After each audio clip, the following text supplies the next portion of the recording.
اب سوال یہ پیدا ہوتا ہے کہ وہ کون سی رات ہے جس کو ہم لیلۃ القدر سمجھ کر گزارے اور اس میں عبادت کریں. اس کے بارے میں ہمیں احادیث میں کوئی خاص تعین نہیں ملتا. کئی ایک اقوال ملتے ہیں. آپ صلی اللہ علیہ وسلم اس رات کے بارے میں بتانے کے لیے نکلے تھے، لیکن چونکہ دو لوگ لڑ رہے تھے اس لیے آپ نہیں بتا سکے یا آپ نے نہیں بتایا. تو پھر اس کی کچھ علامات اور کچھ نشانیاں آپ نے بتائیں. آپ صلی اللہ علیہ وسلم نے فرمایا لیلۃ القدر کو تلاش کرو رمضان کی آخری 10 تاریخوں میں.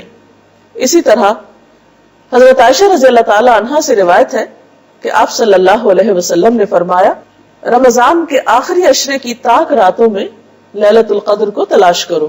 گویا 21ویں رات، 23ویں رات، 25ویں رات، 27ویں رات یا پھر 29ویں رات، ان میں سے ایک رات لیلۃ القدر ہو سکتی ہے. اگرچہ لیلۃ القدر کے بارے میں ہم نہیں جانتے کہ واقعی وہ کون سی رات ہے، اور آپ صلی اللہ علیہ وسلم نے ہمیں پن پوائنٹ کر کے نہیں بتایا کہ فلاں تاریخ کی رات لیلۃ القدر رمضان کی آخری 10 راتوں میں منتقل ہوتی رہتی. حضرت انس بن مالک سے روایت ہے کہ رمضان آیا تو رسول اللہ صلی اللہ علیہ وسلم نے فرمایا یہ مہینہ جو تم پر آیا ہے اس میں ایک ایسی رات ہے جو 1000 مہینوں سے بہتر ہے. جو شخص اس رات سے محروم رہا وہ ہر بھلائی سے محروم رہا. جو اس رات سے محروم رہا وہ ہر بھلائی سے محروم رہا. اس رات کی سعادت سے صرف بد نصیب کو ہی محروم کیا جاتا ہے. تو اس لیے پوری کوشش کریں کہ اپنی انرجی کو سیو کریں اس رات کی خیر و بھلائی پانے کے لیے اور اچھے اچھے کام اس میں کرنے کے لیے. شب قدر کی علامتیں. رسول اللہ صلی اللہ علیہ وسلم نے فرمایا شب قدر کی صبح کو سورج کے بلند ہونے تک اس کی شعاع نہیں ہوتی، کرنیں نہیں ہوتی. وہ ایسا ہوتا ہے جیسے تھالی. پچھلی رات کا چاند کبھی دیکھا آپ نے؟ نہیں. جب چاند غروب ہو رہا ہوتا ہے تو بالکل ایک تھال کی طرح ہوتا ہے اور اس میں سے روشنی نہیں پھوٹ رہی ہوتی جسے فجر کے قریب آپ دیکھیں. تو اسی طرح جس رات شب قدر ہوتی ہے اگلے دن صبح سورج نکلتا ہے تو اس میں سے روشنی کی کرنیں نہیں پھوٹ رہی ہوتی، روشنی نہیں دے رہا ہوتا. یعنی سورج نظر تو آ رہا ہوتا ہے لیکن اس کی شکل مختلف ہوتی، آپ اس کو آنکھ بھر کے دیکھ سکتے ہیں. حضرت ابو ہریرہ سے روایت ہے کہ ہم نے رسول اللہ صلی اللہ علیہ وسلم کے پاس شب قدر کا ذکر کیا تو آپ نے فرمایا تم میں سے کون اسے شب قدر کو یاد رکھتا ہے؟ اس میں جب چاند نکلتا ہے تو ایسا ہوتا ہے جیسے بڑے تھال کا کنارہ. یعنی اس میں چاند نصف نہیں ہوتا بلکہ اس نصف کا بھی نصف ہو چکا ہوتا ہے. کنارہ یعنی کہ بالکل باریک ہو جاتا ہے. آخری راتوں کی طرف اشارہ ہے.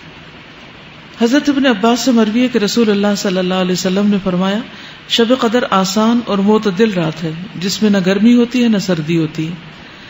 اس صبح کا سورج اس طرح طلوع ہوتا ہے کہ اس کی سرخی مدھم ہوتی، ڈل ہوتا ہے. احادیث کی روشنی میں اس رات کی بھی اہم عبادت دراصل قیام اللیل ہے، یعنی کھڑے ہو کر لمبی نمازیں پڑھنا، ان میں قرآن پاک کی قرات کرنا. اسی طرح قیام اللیل کے علاوہ آپ ان راتوں میں مسنون دعا بھی پڑھ سکتے ہیں. نبی صلی اللہ علیہ وسلم نے حضرت عائشہ رضی اللہ تعالی عنہا کو یہ دعا سکھائی جب انہوں نے پوچھا کہ اللہ کے رسول صلی اللہ علیہ وسلم اگر میں شب قدر پالوں تو کون سی دعا پڑھوں؟ تو آپ نے فرمایا کہو اللہم انک عفو تحب العفو فاعف عنی. یا اللہ تو معاف کرنے والا ہے، معاف کرنا پسند کرتا ہے، لہذا مجھے معاف کر دے. لیلۃ القدر میں جب آپ قیام کریں، دعائیں مانگیں اور بیچ میں تھک جائیں تو آپ بیٹھ کر قرآن پاک کی تلاوت بھی کر سکتے ہیں، تسبیحات بھی کر سکتے ہیں. خاص طور پر وہ لوگ جو قرآن پاک نہ پڑھ سکتے ہوں، نماز نہ پڑھ سکتے ہوں کسی شرعی عذر کی وجہ سے، ان راتوں میں قیام اللیل کے علاوہ یعنی رات کی نماز کے علاوہ دعا اور دیگر اذکار بھی کیے جا سکتے ہیں. خاص طور پر ایسی خواتین جو شرعی عذر کی وجہ سے نماز اور تلاوت قرآن کی عبادت سے محروم ہو، وہ تسبیحات کر سکتی ہیں، ذکر کر سکتی ہیں، استغفار کر سکتی ہیں. اسی طرح اگر کچھ وقت ملے اور قرآن پاک پر غور و فکر اور تدبر کا موقع ہو تو وہ بھی ایک بہترین عبادت ہے. اللہ تعالیٰ سے دعا ہے کہ وہ ہمیں ان راتوں سے صحیح طور پر فائدہ اٹھانے کی توفیق دے اور لیلۃ القدر ہم سب کو نصیب کرے. وآخر دعوانا ان الحمد للہ رب العالمین.